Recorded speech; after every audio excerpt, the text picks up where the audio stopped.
Hi friends, ఇప్పుడు మనం 4 అధ్యాయాలు చెప్పుకున్నాం భగవద్గీత.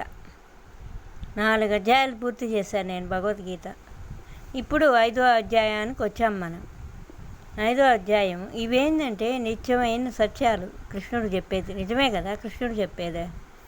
కృష్ణుడు ఎందుకు నిజం చెప్తున్నాడు అర్జునుడికి ఒకసారి ఆలోచించుకోండి మీరు కూడా. ఎందుకు ఆయన నిజం చెప్తున్నాడు? ఎందుకు బంధువులతో యుద్ధం చేయకూడదని ఎందుకు చెప్పాడు? అంటే ఈ శరీర వ్యామోహం వల్ల ఆయన చేయలేకపోయావు నువ్వు. శరీర వ్యామోహం శాశ్వతమైంది కాదు, అశాశ్వతమైంది. అందువల్ల నువ్వేం చేస్తావంటే యుద్ధం చెయ్యి, నేను చెప్పినట్టు నువ్వు చెయ్యి అని చెప్పి అర్జునుడికి గీతాసారాన్ని బోధించిన మహానుభావుడు శ్రీకృష్ణ పరమాత్ముడు వినడానికి ఎందుకంత బాధ? జనాలకి బాధపడకూడదు, తప్పు. ఇప్పుడు మనం 5వ అధ్యాయానికి వెళ్తున్నాం. ఆగండి, ముందు చాలా రోజులు ఇంకా ఉంది. ఇది ప్రతిరోజు చెప్తా నేను. ఈ 5వ అధ్యాయం ఈ రోజు నుంచి మొదలు పెడుతున్నా. 18 అధ్యాయాలు భగవద్గీత, 18 చెప్తా. ఇప్పుడు 5వ అధ్యాయం పేరు చెప్పుకుందాం.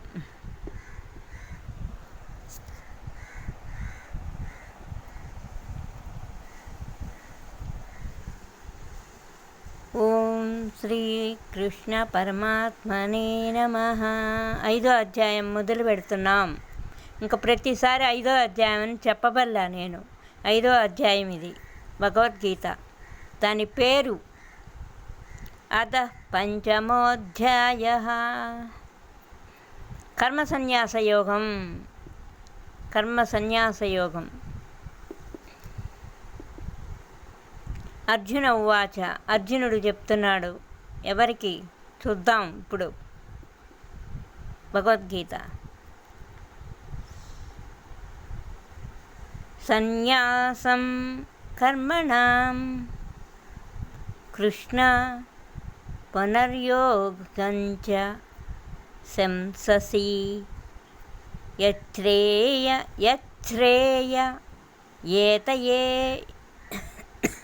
ఏతయోరేకం తన్మే బ్రూహి సునిశ్చితం.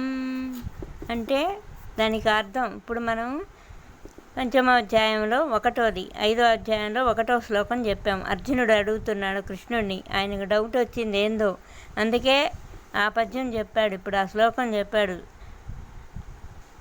సన్యాసం కర్మణాం కృష్ణ పుర్యోగంచ అని నేను చెప్పాను మీకు ఆల్రెడీ. ఇప్పుడు దానికి అర్థం తాత్పర్యం చెప్పుకుందాం ఇప్పుడు మనం.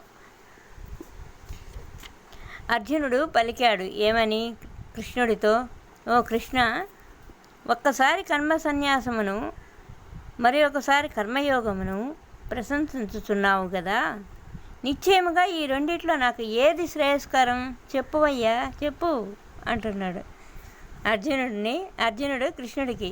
నువ్వు కర్మ సన్యాస యోగం గురించి చెప్తావు, కర్మయోగం వేరు.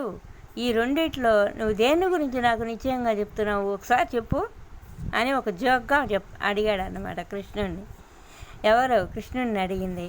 ఈయన అర్జునుడు. ఎంత బాగా మీకు అర్థమవుతుందో తెలుసా నేను చెప్పేది? కానీ మీరు వినే ఒక కాన్సన్ట్రేషన్ కృష్ణుడు గీతోపదేశం మీద, నిత్య జీవితాలు, నిత్య సత్యాలు ఇవన్నీ జరిగేవి. ఎందుకు జరుగుతున్నాయనేది నేను లాస్ట్లో చెప్తా. ఎందుకు నేను ఇంత కృష్ణ భగవాన్ చెప్పమంటున్నా అంటే, మనలో కొంచెం మన మానవులకి ఒకరో రిలాక్స్ అవుతుంది భగవద్గీత. సరే, ఇంకోటి 2వ శ్లోకం. అర్జునుడు అడిగాడు కదా కృష్ణుడిని, ఏ సన్యాస యోగం మంచిదయ్యా, కర్మ సన్యాసమా కర్మయోగమా, ఏది మంచిది? నువ్వు రెండూ చెప్తున్నావు నాకు, నువ్వు డౌట్ పెట్టబాక, నాకు ఏది శ్రేయస్కరమో ఒకసారి చెప్పు అని చెప్తున్నాడు ఆయన. 2వ శ్లోకం చెప్పుకుందాం. అప్పుడు భగవానుడు చెప్తున్నాడు. శ్రీకృష్ణ భగవానువాచ. సన్యాస కర్మయోగచ్చ నియశ్రేయ సకరావుభౌ తయోస్తు కర్మ సన్యాస్యాత్ కర్మయోగో విశిష్యతే. అంటే 2వ శ్లోకం అర్థం అర్జునుడు అడిగిన దానికి కృష్ణుడు చెప్తున్నాడు. ఇప్పుడు శ్రీకృష్ణ భగవానుడు ఏమని చెప్తున్నాడు? కర్మ సన్యాసం కర్మయోగం అను ఈ రెండును పరమ కళ్యాణదాయకములే. అంటే మంచిదే. పరమ కళ్యాణదాయకం అంటే కళ్యాణకరమైనదంటే శుభమైందే కదా, మంచిదైందే కదా, శ్రేయస్కరమైందే కదా. పరమ కళ్యాణదాయకములే. ఆగండి, మీరు నా వీడియో పూర్తిగా వినండి. భగవద్గీత మొత్తం ఉంటుంది, వినండి. పూర్తిగా అయిపోయేదాకా విని శ్రద్ధగా నాకు షేర్ చేయండి, సబ్స్క్రైబ్ చేయండి, ఏమైనా మీ ఇష్టం. ఇప్పుడు పూర్తిగా ఏదైనా వినాలి, వింటే మీకు మంచి కలుగుతుంది. అప్పుడు కర్మయోగం అను ఈ రెండును పరమ కళ్యాణదాయకములైనవి అర్జున. కానీ ఈ రెండింటిలో కూడా కర్మ సన్యాసం కంటే కూడా కర్మయోగం సాధన యందు సుగమ మార్గము వలన శ్రేష్టమైంది. ఏది కర్మ సన్యాస యోగం కూడా మంచిదే, కానీ కర్మయోగం అంటే ఏంది? దాని సాధన చాలా సులభ మార్గం అయింది. అంటే ఏంటి అనేది ఇప్పుడు సందేహం మళ్ళీ అర్జునుడికి. ఈయనేంది మళ్ళీ కర్మయోగంలో పోయి మళ్ళీ నన్ను సాధన చేసి మళ్ళీ అసలు కర్మ సన్యాస యోగము అంటే ఏంది తెలుసా? మన పని మనం చేసుకుంటూ, మన బాధ్యతలను మనం నివర్తించుకుంటూ, మన పని మనం చేసుకుంటూ, మనం చేసే ప్రతి దినచర్య, ప్రతి కర్తవ్యం పుట్టినప్పటి నుంచి మన జీవితం అయిపోయేదాకా మధ్యలో ఎన్ని బాధ్యతలు ఉంటాయి? మనం పుట్టంగానే బాధ్యతలు ఎన్నో ఉంటాయి కదా. ఎన్ని ఉంటాయి? అమ్మ కడుపులో మనం పుడతాము, పెరిగి పెద్ద అవుతాము. ఆ పెద్ద చేసే కర్మని ఎవరు అనుభవిస్తారు? తల్లిదండ్రులు భరిస్తారు మనల్ని పెద్ద చేయడము అనేది. అప్పుడు మనల్ని కొంచెం పెద్ద చేసి వాళ్ళ దినచర్యని ఒక్కొక్కరు తల్లిదండ్రులు వెళ్ళిపోతారు బిడ్డలను వదిలిపన్నట్టు. అట్లా కాకుండా ఇప్పుడు కొంతమంది తల్లిదండ్రులు బిడ్డలకు భవిష్యత్తు చూపిస్తూ వాళ్ళని ఒక దారిలో పెట్టి వాళ్ళకి ఆ బాధ్యతలను నిర్వర్తిస్తూ ఒకరికి ఇచ్చి పెళ్లి చేసి ఈ విధంగా చేసి వాళ్ళు భగవద్ధ్యానంలో ఉండొచ్చు. అట్ట ఉండేవాళ్ళు కొంతమంది ఉంటారయ్యా. నీ పని నువ్వు చేసుకుంటూ సులభ మార్గం కదా ఇదే. అట్ట అన్ని బాధ్యతలను వదిలేసి నువ్వు వెళ్ళిపోయి సన్యాసం తీసుకుంటే అప్పుడు నీకు బాధ్యతలు ఏం తెలుస్తాయి? అప్పుడు నువ్వు సోమరివైనట్టే కదా, నువ్వు దొంగవైనట్టే కదా. సోమరిపోతూ అంటారు. అప్పుడు అన్నీ వదిలేసి సన్యాసం తీసుకుంటే సోమరిపోతూ అంటారు.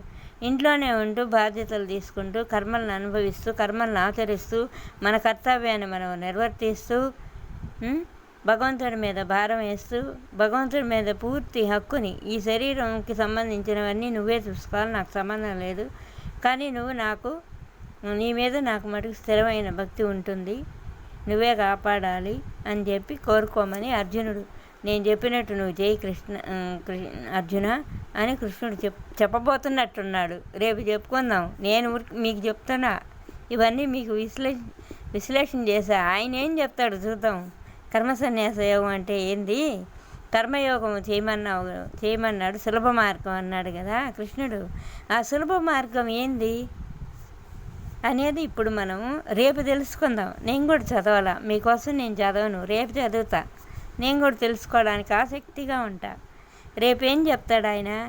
సాధన మార్గంలో సులభ మార్గంలో కర్మయోగాన్ని నువ్వు అవలంబించవచ్చు, అది శ్రేష్టమైంది అంటే అది ఎలాగ కృష్ణ భగవాన్ అని అడుగుతున్నాడు అర్జునుడు. అది అట్లా రేపు చూద్దాం మనం, నేను కూడా తెలుసుకుంటా. నేనైతే ఇది అనుకున్నా, రేపు తెలుసుకుందాం మనం, సరేనా?